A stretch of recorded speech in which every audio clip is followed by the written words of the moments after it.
오늘은 교회력으로 종교 개혁 주일로 지키고 있습니다. 신앙의 본질은 성서를 통한 하나님의 뜻을 알아서 이 땅에서 예수님이 먼저 보여주시고 가르쳐 주신 길을 묵묵히 따라가는 것입니다. 오늘 예배에 참석한 우리 행복한 교회 모든 성도들은 아마 그 성서의 본질에 충실한 성도들이라고 저는 믿습니다. 1517년 독일의 마르틴 루터가 중세 교회의 문제점을 지적하면서 이 종교개혁이 시작됐습니다. 한 개인에 의해서 시대의 불을 일으켰던 것이죠. 우리가 생각할 때 무슨 일을 벌일 때 엄청나게 큰 집단, 군대와 같은 집단, 물론 이런 전쟁과 또한 여러 가지 사회의 문제점들은 그런 사람의 머릿수로 무언가가 일어납니다. 그런데 하나님의 일은 딱 한 사람을 통해서 그 시대를 변화시키고 그 시대에 하나님의 메시지를 주게 되어 있습니다. 구약 성경을 봐도 모세라는 사람 한 사람을 통해서, 엘리야라는 사람을 통해서, 이사야라는 사람을 통해서, 예레미야와 같은 눈물의 선지자를 통해서 시대를 변화시켰습니다. 하나님은 나이, 성별, 국적 그 누구를 불문하고 그 시대에 그 영혼이 필요하면 얼마든지 그 사람이 많이 배웠건 적게 배웠건 남자든 여자든 그 사람이 뭐 서양 사람이든 아시아 사람이든 한국 사람이든 저 북한 사람이든 누구든지 하나님께 붙들린 사람, 붙들린 교회, 붙들린 그 집단이 쓰임받게 되어 있습니다. 저는 우리 종교개혁주의를 맞이해서 우리 행복한 교회가 하나님께 꼭 쓰임받는 공동체가 되기를 바랍니다. 뿐만 아니라 여기에 지금 계신 우리 성도님 한 분 한 분이 또 저를 포함해서 모든 분들이 어디에 가서든지 성서의 본질을 회복하고자 언행을 삼가하고 하나님께 의지하고 주님 우리에게 보여주신 의와 진리의 길에 꼭 서시기를 간절히 부탁드립니다.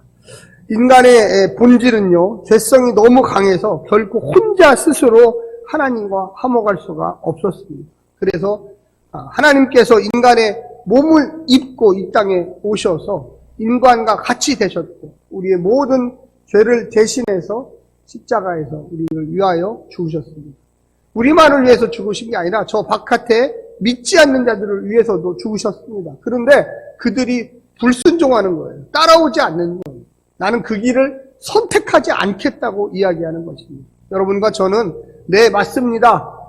예수님이 하나님의 아들이시고 또 하나님이시고 그분이 이 땅에 육신을 입고 오셔서 우리의 죄를 대신해서 죽으셨습니다. 그것을 고백하면서 나도 주님과 함께 늘 나 스스로를 버리고 하나님의 뜻을 따라 이 땅에서 아름다운 멋진 하나님이 인도하시는 그 길, 성서의 길, 의의 길, 진리의 길을 따라가겠습니다. 고백하는 것이 종교 개혁의 길을 뒤쫓아가는 신앙인들입니다.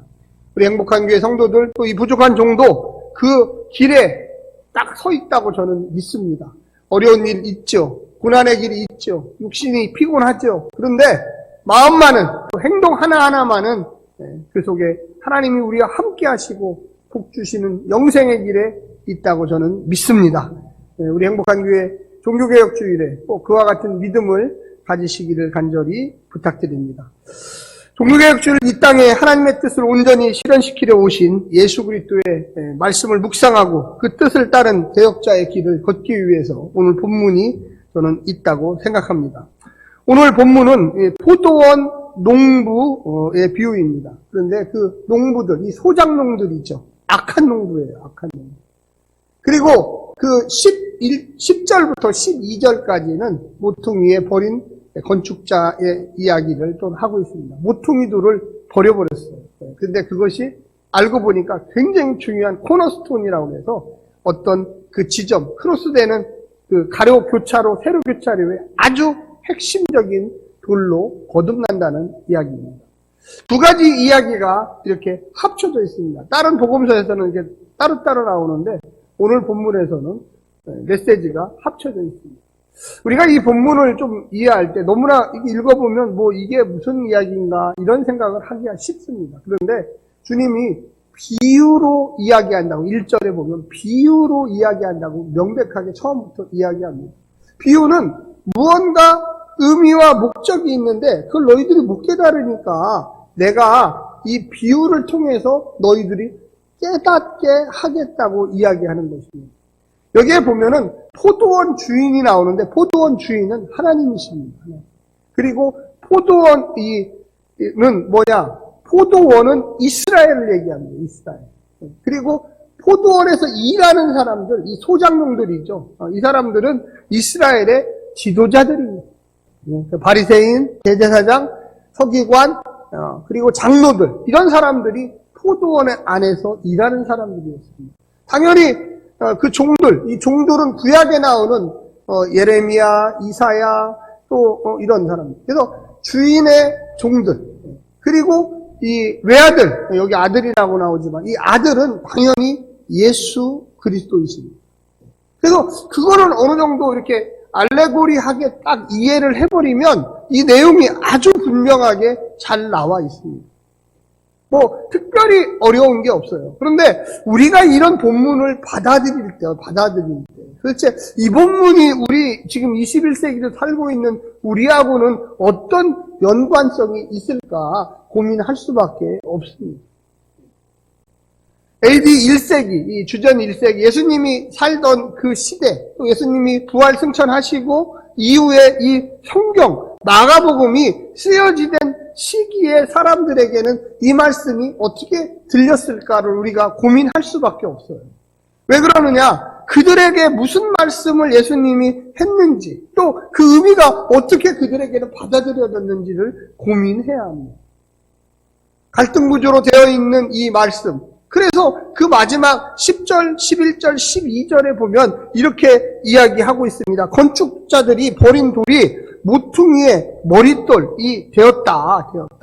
이게 시편 108편 22절부터 23절에 나오는 말씀인데 한마디로 얘기해서 아무 쓸모도 없다고 생각했던 그것이 가장 중요한 돌로 나오지 않느냐. 그러니까 거기에 반응을 하는 이 사람들, 그 사람들이 누구였냐면 그 당대의 지도자들이었어요. 그 당대의 바리새인, 서기관, 그리고 서기관 율법 학자입니다. 그리고 대제사장, 그리고 장로들. 그 시대를 이끌어가는 사람들이 와 이것 봐라 우리들을 가리켜가지고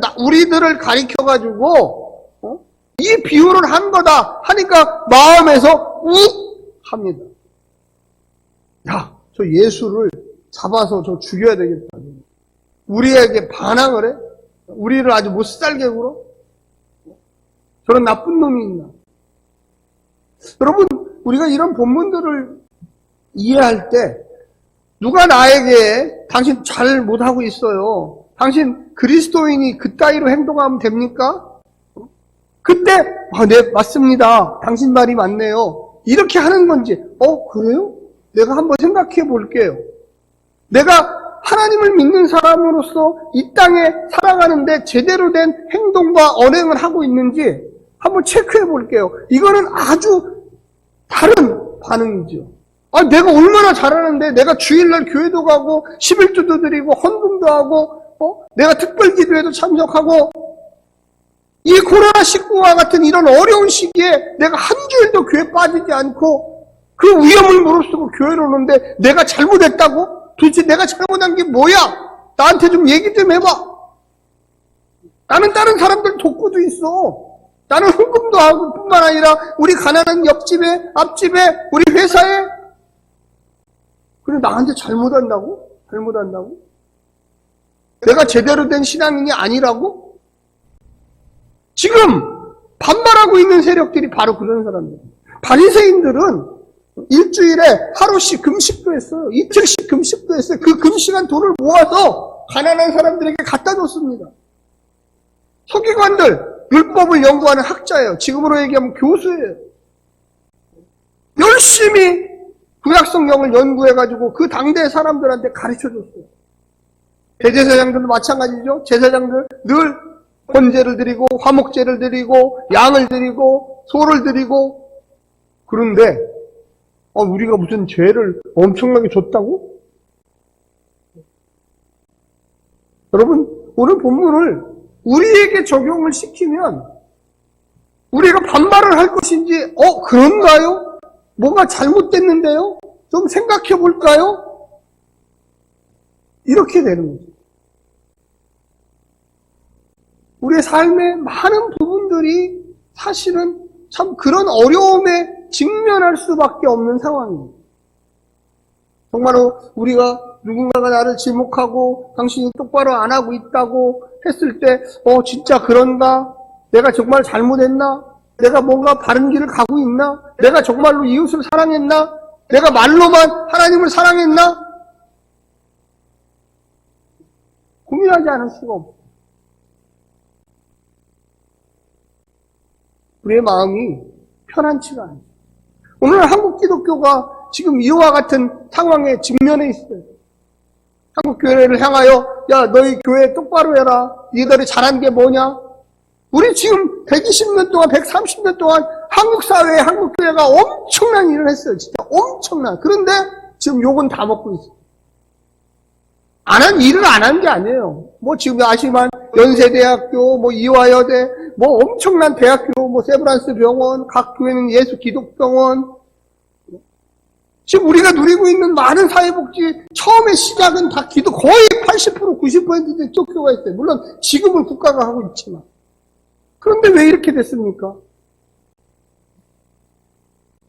우리의 삶이 어디를 향하여 나를 가리켜서 했을 때 오늘 본문의 설교 제목이 자기들을 가리켜요.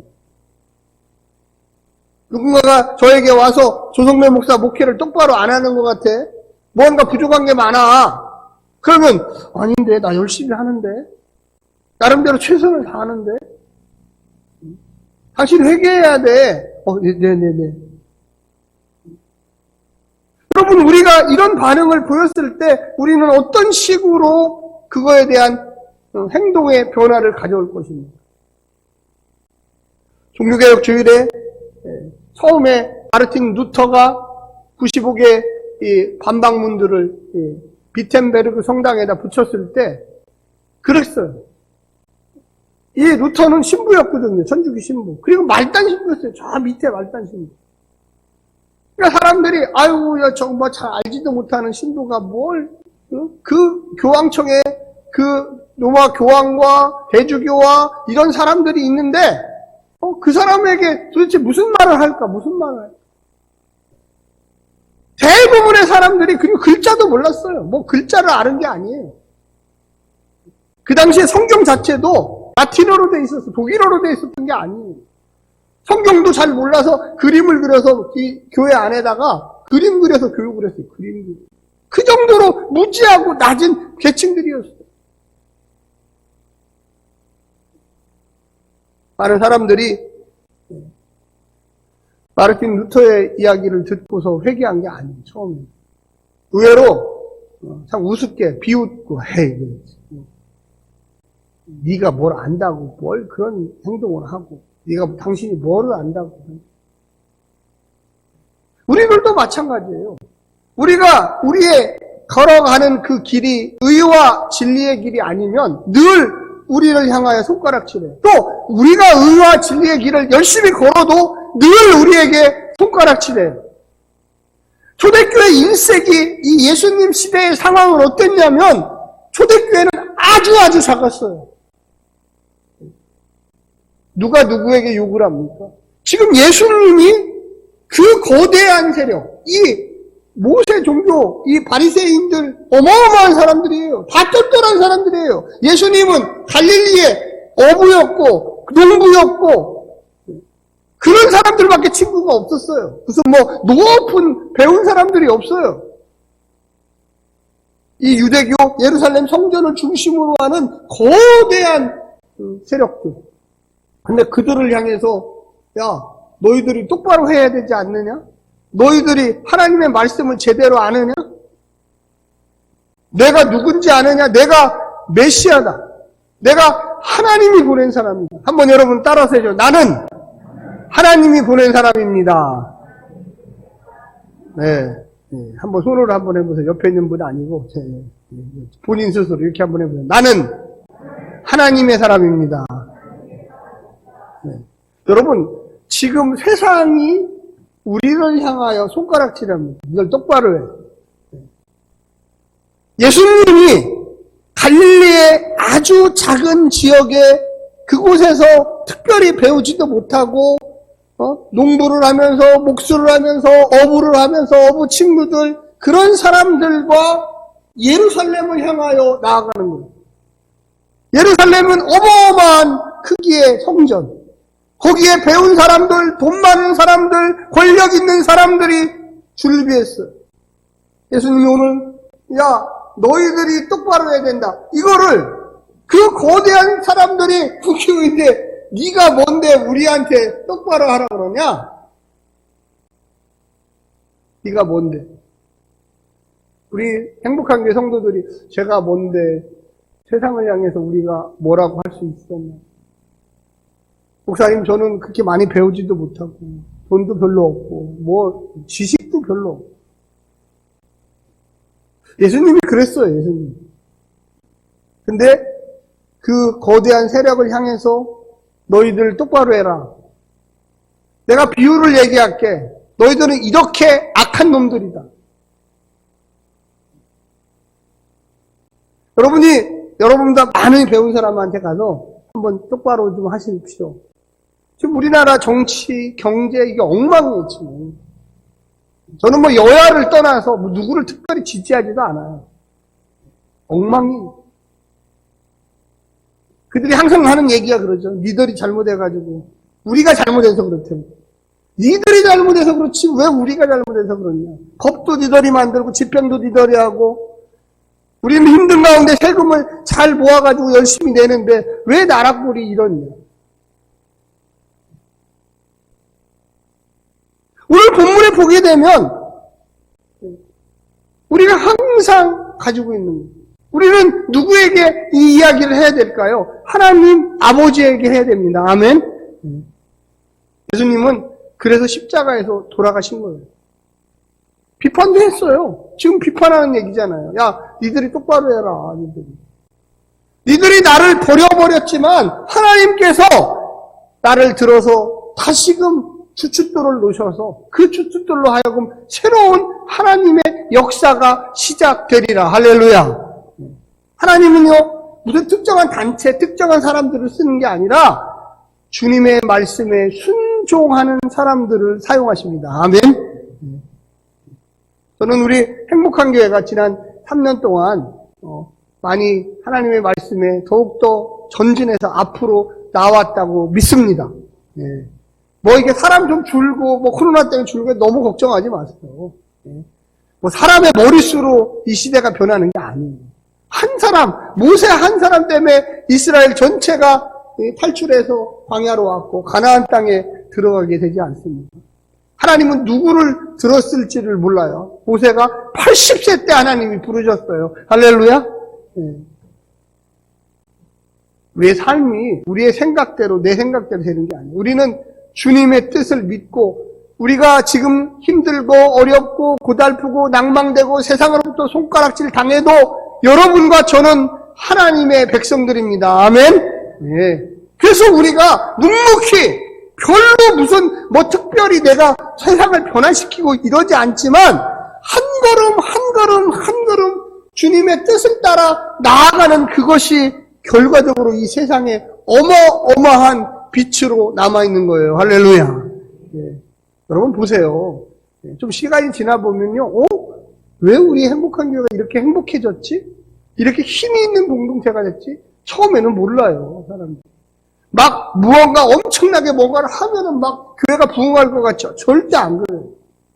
교회 부흥은 우리 심령, 여기를 회개할 때 하나님이 이곳에 부어주는 성령의 역사들이 커지는 거예요. 할렐루야.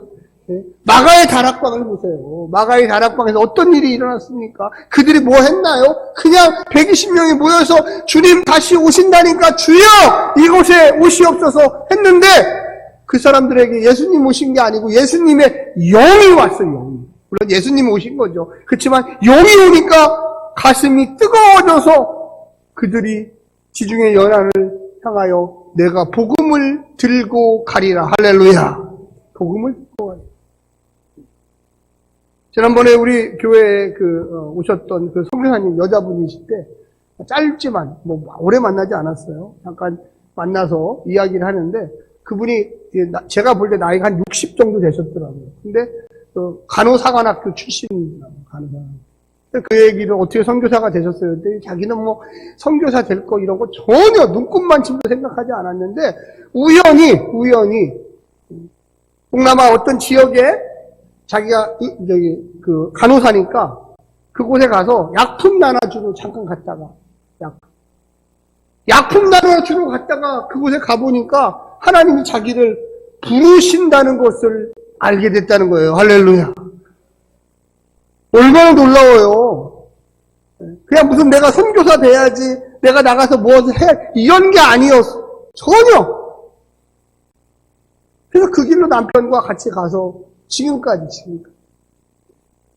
하나님이 여러분과 저를 언제 한국 말고 다른 오지의 선교지로 부를지 몰라요. 제가 나이가 몇 살인데 저를 부르세요, 하나님. 아니요. 하나님이 필요하시면 언제든지 그 마음을 뜨겁게 하세요. 오늘 본문에 나오는 것처럼 너희가 똑바로 하지 않아서 예수를 메시아로 영접하지 않는구나. 하나님이 내 아들을 보내면 그를 존경하리라. 내 아들을 존대하리라 생각했는데 그 악한 농부들은 어떻게 했습니까? 아들이 오는구나. 상속자가 오는구나. 이 아들만 죽이면 이 이스라엘 포도원이 우리 거가 될 거다. 이제부터 죽이자. 여러분 한번 그 본문을 읽어주십시오. 거기 보면 한번 12절 한번 같이 한번 읽어볼까요? 시작! 그들이 예수의 이 비유가 자기들을 가리켜 말씀하신 줄 알고 잡고자 하되 무리를 두려워하여 예수를 두고 가니라. 왜 제가 이 말씀을 같이 읽자고 했냐면 여러분은 하나님의 말씀에 대해서 어떻게 반응하십니까? 두렵고 떨림으로 그랬어? 그러면 내가 회개하고 하나님 말씀대로 살아야지 이렇게 반응하십니까? 그건 내 얘기가 아니야. 그건 남 얘기야. 이렇게 반응하십니다. 이 사람들은 예수님이 화해하고 회개하라고 지금 얘기한 거잖아요. 돌아오라고. 여러분 회개라는 말은 돌아오라는 뜻이에요. 바리새인과 대제사장과 서기관들아, 내가 하나님이 보낸 메시아인지 너희가 모르느냐? 회개해라. 지금이라도 다시 돌아와라. 그런데 그들의 마음속에는 회개하고 돌아온 거는 전혀 관계없이 잡고자 해서 죽이고자 하자. 이런 마음. 여러분의 주변에 있는 이웃들, 친구들, 또 아시는 분들에게 복음을 전해보세요. 우리 영원하신 예수님께 돌아갑시다. 우리 회개하고 하나님의 말씀대로 살아봅시다. 이 세상이 아무리 힘들어도 영생이 있으니까 그 길로 갑시다. 이렇게 얘기해보세요. 그러면 그 친구들이 너나 열심히 믿어. 당신이나 열심히 교회 다녀. 나는 그런 거 안 믿어. 이렇게 반응할지. 어떤 분은 그래? 영생이 있어? 나도 한번 그거 믿어볼까? 진짜 하나님이 계실까? 내가 우리 친구 보니까 진짜 하나님이 계신 것 같아. 진짜 하나님 살아계신 것 같아. 이 어려움 속에서도 늘 기뻐하고 즐거워하고 감사하고 남을 도우려고 하고 그런 거 보니까 그런 삶이 보여.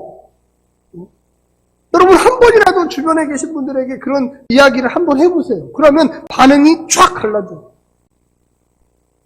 이 이야기를 듣고요. 이 이스라엘의 그 당시의 지도자들은 예수를 죽일 궁리를 했는데 여기는 나오지 않지만 제가 한번 상상력을 동원해서 이야기하면 보통 평범한 사람들, 그들은 맞아. 예수님이 우리의 메시아. 저분을 따라가야 돼. 할렐루야.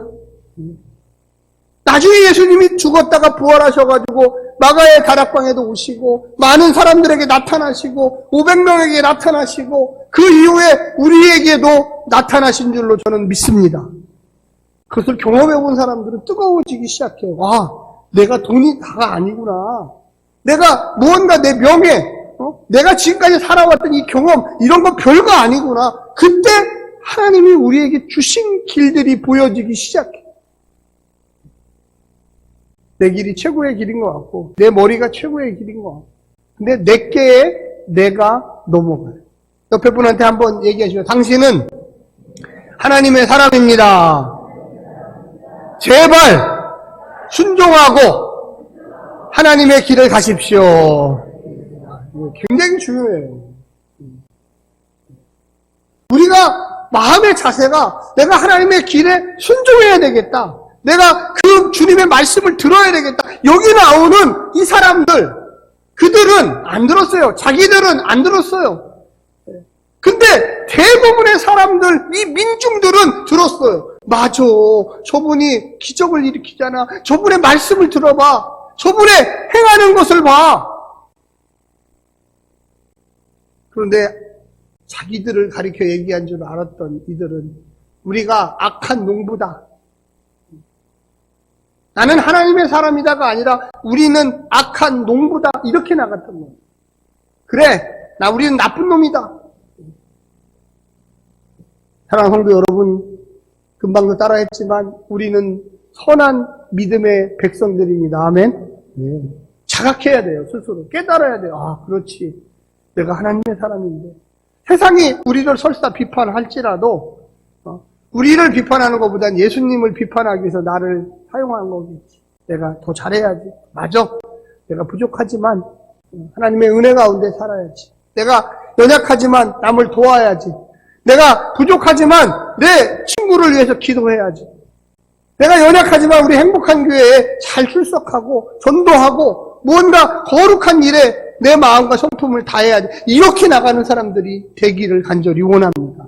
반발하고 무한무리 하나님이 어디 계셔? 예수님이 어디 있어? 도대체 있으면 내가 왜 이렇게 가난한 거야? 내가 왜 이렇게 아픈 거야? 끊임없이 무언가 예수의 삶, 예수님이 가르쳐 주신 진리에 반대되는 사람들, 교회 안에도 많이 있어요. 없는 게 아니에요. 끊임없이 주님을 공격하는.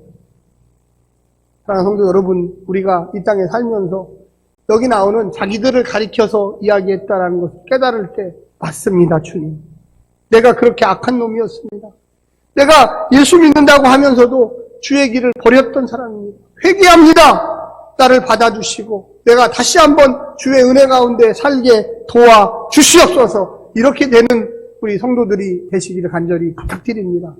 그런 가정에 하나님이 복 주시고 인도하시고 그 자녀들에게 부모의 신앙을 본받아 내가 믿음으로 살리라.